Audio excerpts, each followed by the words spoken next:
Ladies and gentlemen, boys and girls, collectors of all ages, welcome back to AussieVerse, the home of all things nerdy from around the globe and your backyard. Today, we are talking about what we've read September. Sharif, how many books have you read this month? Just two, and the Just the two. itty bitty ones. For those that haven't seen Leigh Chalker before, where you been? He's been on our show before, and he's also got his own show back on Comx, the Tuesday Chinwags. Go check it out. Leigh, how you going, bro?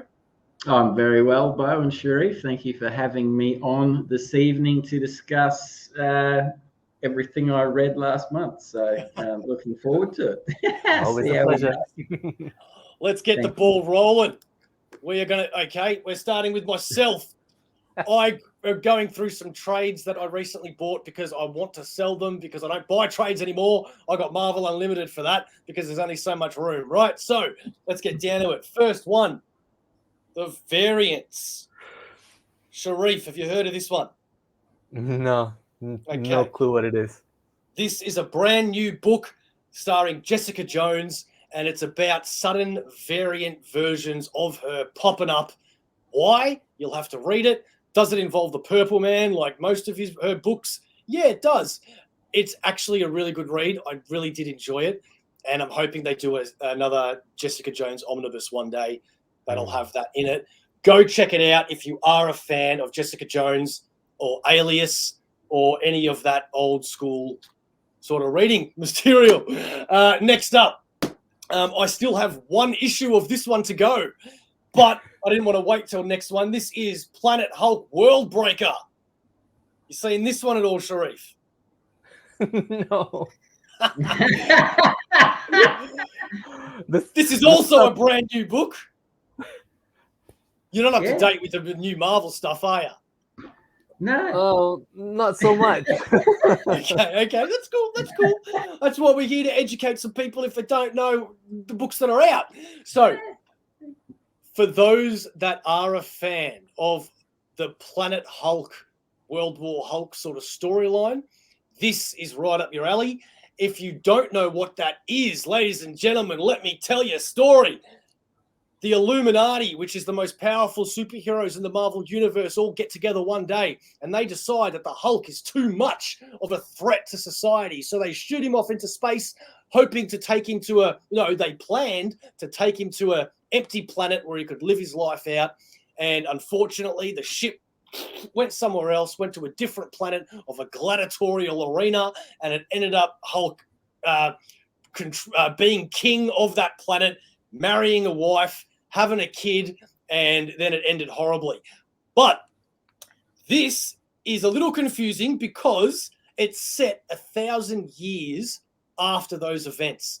So I think what they're saying is with the Hulks now is that they're immortal and they just don't die. I'm not quite sure on that. We do know that Hulk is immortal with his recent series, but I didn't realize it was all Hulks because in this you have Amadeus Cho, you have She-Hulk, and you have all of them back on Sakaar, and it's basically about them freeing the people of Sakaar again. It's not bad. Next up, do any of you two know the Marvel Super Villain Arcade? Yeah. You do? Yeah, I know him. Yeah. He's the dude like used to be in the old X-Men comics from the late 70s and 80s and stuff. Yeah. That's right. Sharif, you know Arcade? No, I'm too young for that. Yeah. Oh, shut up. Murder World. So, I don't know Arcade from X-Men, like you just said, Leigh. I've seen Arcade over the years in Spider-Man comics, and he's a supervillain like Toyman, kind of, where he creates a land called Murder World, and he streams it live on the black market, and it's basically like what's that show that was on Netflix that was really popular? Everyone was dying. Squid Game. It's kind of like that, right? Now, I really enjoyed this. It was actually a lot better than I thought it was going to be, because a lot of the arcade storylines are really like same but different, where this one, he gets a bunch of people that you don't know. In fact, the only character you would know is Leapfrog, like a D-grade supervillain. And basically, Arcade getting all of these people and saying to them, you've got to survive until the end, and whoever does gets like $1 million or whatever. What's annoying, though, is that the issues in it are Murder World Avengers, Murder World Spider-Man, Murder World Wolverine, Murder World Moon Knight, and then Murder World Game Over. Now, if you're a Spider-Man fan and you buy everything Spider-Man, you're going to buy the one-shot Murder World Spider-Man. Same with Wolverine, same with Avengers, and blah, blah, blah. Now, I'm not going to spoil it for you, but I am going to tell you guys not to waste your money if you are getting it for those reasons, because Spider-Man, Wolverine, Avengers, none of them are actually in this. They're just robots, and it's the guys in the Squid Game sort of arcade fighting LMDs, life model decoys of Spider-Man, Avengers, and all that. So it's a bit of a rip-off, but it is a good story, and I did enjoy it. So there's no actual consequences to whatever's happened in this story? Oh, no. People are murdered. A lot of people are murdered. Oh. Yeah. People die. Oh, and the worst thing about this, right, is that it ends, right? Oh, I don't know if I should. No, I can say it without spoiling it. A certain superhero gets wind of it and infiltrates it, and you think as you're reading it that it's going to end with this superhero saving the day and blah, blah, blah. But it doesn't end like that. It ends with the superhero finally seeing Arcade, pointing a gun at him and being like, okay, I got you. And then it says, game over for now. And it's to be continued in something that I don't have. Did he just drop out then? Did I? Sharif, did I drop out? No, I heard every word. Oh, I didn't. I lost you. So that's all. There you go. What's the replay? As long as the audience heard you, man, because this is all new to me. Here I am, like, drawing comics and stuff, and you're telling me about things that I didn't even know existed. So, well, then let me tell you about this one, because with my Marvel Unlimited, I am catching up on everything Spider-Man, Venom, Carnage, all symbiote sort of stuff. So what does that lead me to? Red Goblin. And that is such a great cover. I'm sad to let it go when I do, but I am gonna. And this is Norman Osborn's son, trying to be a good kind of character, but dealing with the symbiote. And it mixes in with a lot of crossovers with Spider-Man and Gold Goblin and things like that. But it is an enjoyable read, and I'm digging it. Carnage, however, the latest series of Carnage is a bit whack, I reckon, because he's merged with like a symbiote dragon and the extremist Iron Man, and now he's like this weird sort of monster thing, and it's just a little too much for me. I want my Carnage to be just red-blooded murderer guy, not this thing. And and the symbiote is away from Cletus, and Cletus is doing one thing and the symbiote's doing another thing, and you're like, just go back together and be Carnage, bro. It just sounds like the just sounds like the creative. Exciting as this, The creative doesn't know what they want to do with the character anymore. Yeah, and now they've rebooted it, and there's a new #1 coming. What the hell? Okay, so let's see here. I took a note down of intro music. Okay, so Ultimate Invasion has just dropped on Marvel Unlimited, and also a sneak peek at the new Jonathan Hickman Gods. And these are two big events that are coming to Marvel right now, which is hopefully going to reboot the Ultimate Marvel Universe. How? Peter Parker's dead. I don't know. Go read it and find out. gods, I have no idea what that's about, but it's Jonathan Hickman. So you know you're going to read it, and you're either going to love it or you're going to feel like a complete schmuck as you read it because you're not going to know what's going on. But apparently, this story sort of sets the stage for the whole celestial world in the Marvel universe. That's And something lastly, that's something you gotta stay for the long haul because everything's got to be explained only at the end. yeah, exactly right. The best thing I've read though this month is 8 Billion Genies.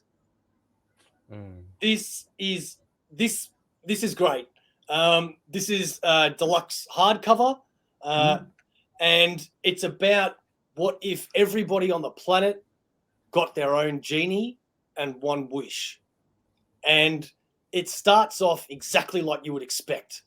People act like wankers and do like all sorts of weird shit, you know. But then it goes into a place that I wouldn't have expected. And I recommend picking that up because it's pretty cool. And don't get the DM cover like Sharif because mine is shiny. And last but not least, ladies and gentlemen, I do want to get down to a bit of a serious business here because the last thing I read has nothing to do with comics, but it's a bit of a self-help book. And I know we're going off the rails here, but just bear with me for a second, okay? Because this one, don't sweat the small stuff, because it's all small stuff. This is a great self-help book that I'm reading recently, and it makes me realize that I'm worrying about shit that I don't need to worry about and thinking about things I don't need to think about and you know what, probably doing things I shouldn't be doing. So this is making me a pretty good person. That's all I got. Then that's the only book that matters then. That's right, mate. That's right. See, that book gives you superpowers, mate. I hope so, because sometimes I just hope it's just the clothes that I wear. You made that too. Moving on, ladies and gentlemen. Hi, how are you? Hey. All right. I thought I was going to go third, but I guess I'm second. So anyway, I'm Lee. Now, look, I know this sounds bloody terrible, but I haven't been reading a lot of comics of late, so I just thought I'd dig into the ones that I have done. Probably a lot of people have read this, seen the anime, but I'm late to get onto it. I've been absolutely hammering Berserk over the last couple of months and have gone through volumes and volumes of this. I'm a sucker for comics, obviously. I grew up with them, but in particular, black and white artwork is my thing. And man, you want to see some good stuff, I would probably be inclined to go out and get that. It's a story, I'll give you that. Lots of things happen in it. It's not, you may have some preconceived ideas with the main dude being called Guts, and you're probably thinking to yourself, like, how can a protagonist be called Guts? Well, there's a reason it's called Guts.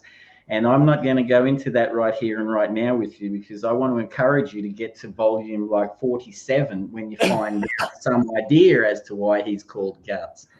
That's an excellent series. So do that, get onto that. I would also like to say that predominantly I read a lot of Australian comic books. And the last ones that I read while I'm doing this, I thought I would show you. It's by a group of gentlemen, but someone who I'm very lucky enough to call a mate, Mr. Gary Challoner.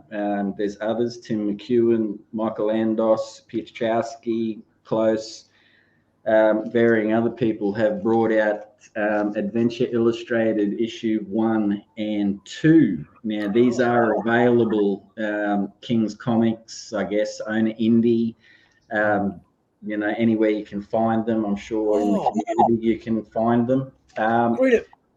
Greener Pastures. Yes, Greener Pastures, which is a classic old Australian comic book, is got a bit of a reboot going on in this. So I would like to say, in terms of, well, obviously, these characters, there's classic Australian book characters that have been around since the 80s and 90s, like probably longer in the minds of the creators, who knows. Again, artwork. The biggest thing I can give to these guys is the Greener Pastures work. I found Tim McEwen's artwork particularly on point. I spent quite a lot of time looking at that. He's on fire in this stuff, no doubt.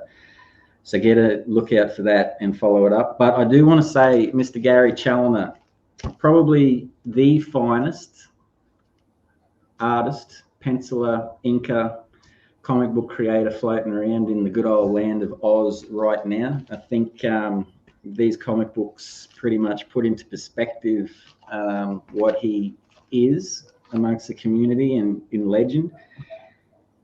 I think he gets a lot of kudos for his artwork, which is obviously due more than anyone that I know. But the one thing that I do want to say to Gary is, man, you're a hell of a writer. The stories are on point, great humor, action, classic sort of stuff, man. And you know, you can't go wrong, really. I mean, Flash Domingo, the Jackaroo, these boys, Red Kelso, Greener Pastures, and that.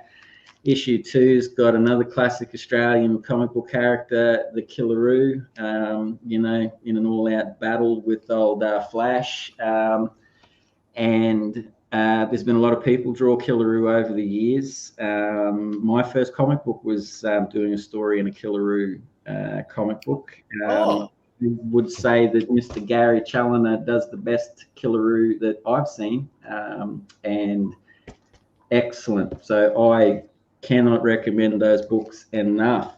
Now, on a completely random topic, because that's all I have read this month. I've read lots of other things, but they may not be of suitable interest to a comic book show. It's a lot of things like, you know, Miyamoto Musashi and Alan Wells, and a couple of poetry books, you know, getting a bit of a taste for those. But the book on hand that I just have finished is Rudyard Kipling's The Best Short Stories. Wow. I do like this bloke. I've had a little thing going for him since I was in school. I like to duck into secondhand stores and varying places like that when I get an opportunity to go through their books and find comic books, and just came across that and thought I needed that in my life. So if you like classic old literature, then Rudyard Kipling, The Best Short Stories, is probably the best $2 I've spent in about 6 months. So that is my month of reading. Fantastic. So, well, two things, Sharif. That is a wide range of stuff that's come across your desk, Lee. I don't really have one particular genre I'm into, man. I was very lucky growing up with a dad and a mother who had huge degrees of reading, everything from fantasy through to comic books, through, you know, like you name it. There was always books and comics, and anything you wanted to read, man, you know, like was available to you. And I guess I just picked up a little, you know, like bits and pieces here and there. And as I've got older, obviously your sentimentalities and your senses, and, you know, what you like and what you love and what reflects on you at that particular moment, you know, in time and stuff like that, you know, just comes through with me. I would have grabbed you a Jack London book, because I mean, I love that dude. The Star Rover, Call of the Wild, all those things, great adventure comic books, you know, because that's the one thing, and I can double back on this, adventure in those sorts of books, man, was amazing. And these adventure illustrateds have that same sort of feel. They're just really good stories, adventures. You can enjoy, get a lot of things out of them, man. So, and same as Berserk in its own way. So I always loved Rudyard Kipling because of the Jungle Book. I always loved that. And Sharif, have you ever heard of Greener Pastures? No. So that was legit. If not the first, no, it wouldn't have been the first. It was one of the first comics I ever read, and it fascinated me as a kid. And I always wanted to finish it, and I never did. And it's about. It doesn't sound like an original idea in 2023, but it certainly was back then. And it was about a cow that just don't know if you'd say he gains the ability to talk and think like a human. And he just knocks on his farmer's door one day and he's like, I kind of had enough of just being a cow. And I think I deserve a little better and I kind of want to do and be better. And, he goes out and does stuff. And he gets a job and gets like just starts living like a normal person, man, It's, it's cool. Like when, like in the 90s, like my dad collected comics in the 70s and 80s, but in the 90s where I got to that age where I could collect comic books, I used to get them a lot from news agents because in regional areas, you didn't have comic books, like specialty shops, So there were certain news agents you used to like, bang, like, oh, I'm going to hammer them, you know what I mean? And you go in and, get your backpack full of comic books. And at that stage, a lot of Australian comic books, black and white ones, were coming through. And it was a really fertile peririd, man, because you had Bug and Stump, you had Greener Pastures, you had Dark Nebula, you had, I'm just trying to think, there was Cyber Swine, there was Zero Assassin, there was like just heaps and heaps. Killaroo, I think, just trickled into, being at that late 90s, early, 2000s and stuff. And things were just humming, man. Hairbutt the Hippo was another one with Jason Paulos and Bo Jardine. Like there was a lot of Southern Squadron. I mean, man, you could keep going on. So Australia had like a pretty fertile thing happening, and Greener Pastures stuck out. They all did. You pick them up, like because you just, I want to be like that one day. You know what I mean? And you grab them, and it was cool, man. Because in the end, I guess at that same period, I sort of started pushing the old Marvel and DC comic books that way. You know what I mean? And like I was leaning towards 2000 AD in Australian comic books, And Greener Pastures is. Definitely one of the classics, man. They're still available too, I think, man. Like if you reach out to Tim McEwen, I think look, don't bombard the poor man, but I'm pretty sure I've seen on Facebook that he does have, series issues 1 to 9 or 10 or whatever available, comic book conventions and stuff. So they're all still floating about out there and well worth checking out. I'm going to have to get them because I've got to finish that. It's been like 35 years and I want to know what happens to that cow. Yeah. Oh, moving on to the custom-bound king, the sheriff of the parts around here, Sharif.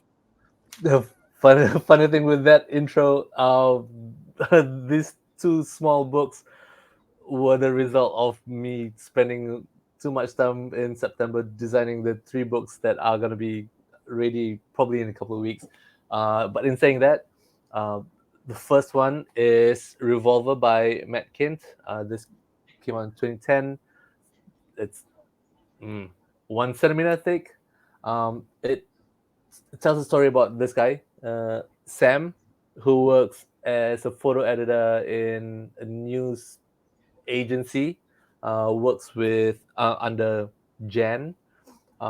Funny thing is, just one day he went to sleep, woke up in a mirror world where everything is the same, but it's not. In this other world, everything just goes down the crappers. I think I might have been there, Sharif, once or twice, mate.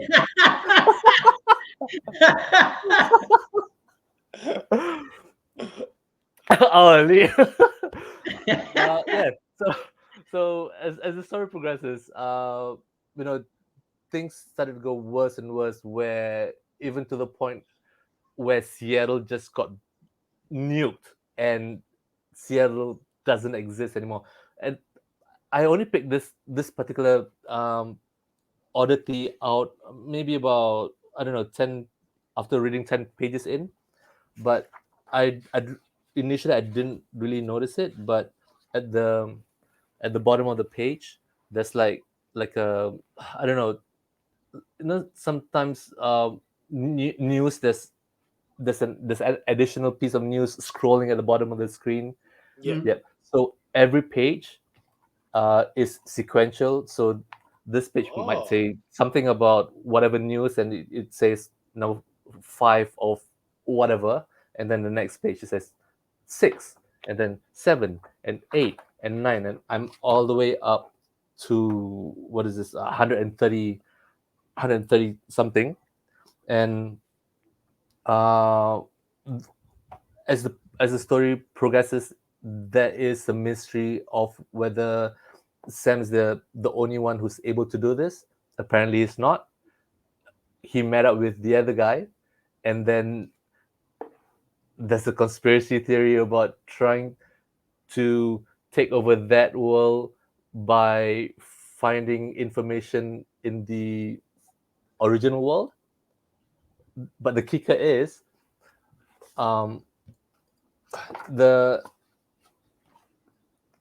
the worlds are colored differently.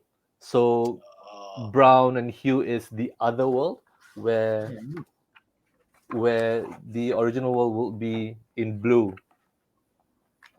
That's a good like one. that. That's a good one. I like that. So as towards the middle of the story, somehow or other the blues and the browns become 50-50. Uh-huh. And then towards the second half of the book, you know that it's the other world, but now it's colored blue. What does that mean? So it's a really quick read. It's available in hardcover and in softcover. I think the softcover is much easier to find. So if you want to find out what happens in the end, well, so do I, because I've only got a few more pages to finish. But yeah, that's the premise of what I've read so far. Second book. Oh man, Frog Catchers by Jeff Lemire. Oh. Very few words.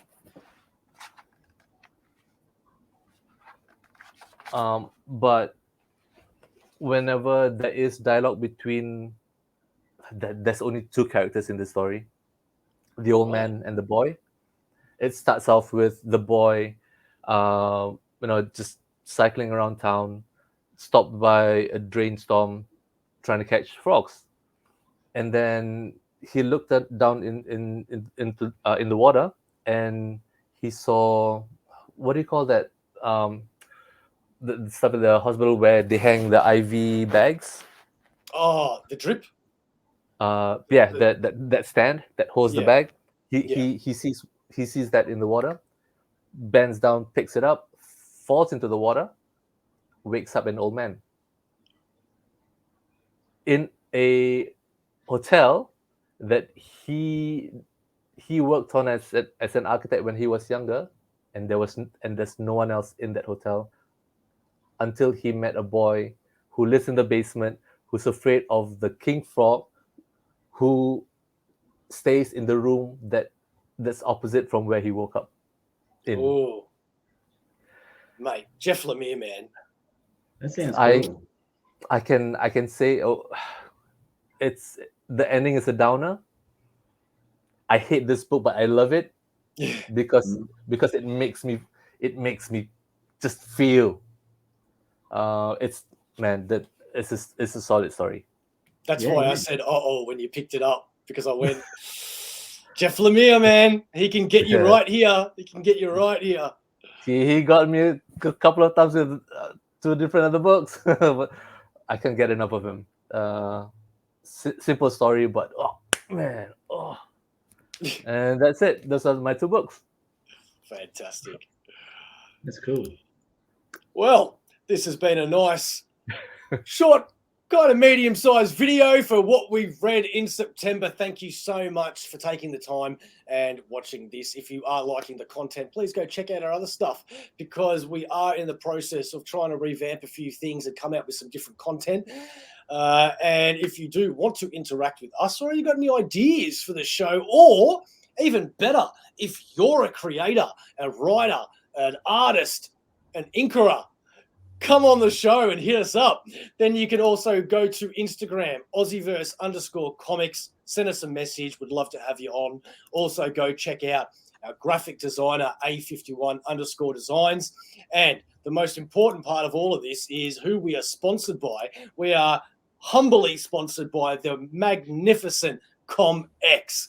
They are Australia's greatest hub where you can buy as many comics as you want, and it doesn't matter because they will only do one shipping rate, one flat shipping rate, that is, and it has all of the Australian comics people all there. I usually say that a lot more fluently. Today wasn't so good, so we'll end it with this one, shall we? Bye. This show is sponsored by the Comx shop. Check out comx.cx for all things Comx and find out what Comx is all about. We hope you enjoyed the show.